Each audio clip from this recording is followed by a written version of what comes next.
Lei ha detto che il Mercosur potrebbe essere una grandissima occasione, gli agricoltori del posto non sono della stessa sua opinione. Perché potrebbe essere un grande beneficio per l'agricoltura italiana? Dipende dai settori. Vino e soprattutto latticini, quindi formaggi, vedono in questo accordo, c'è un accordo che amplia la platea di potenziali consumatori di oltre 300 milioni, è naturalmente una cosa che quelli che fanno formaggio e quelli che fanno vino vedono con assoluta bontà.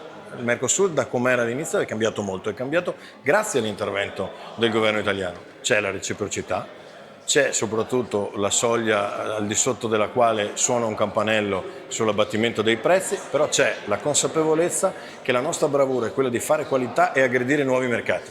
Certe culture sono delle commodities, per cui il prezzo è fissato a livello globale e quindi noi dobbiamo anche lì, per sostenere i nostri agricoltori, puntare sulle culture di qualità, vale per tutti, per chi fa formaggio e anche per chi fa cereali.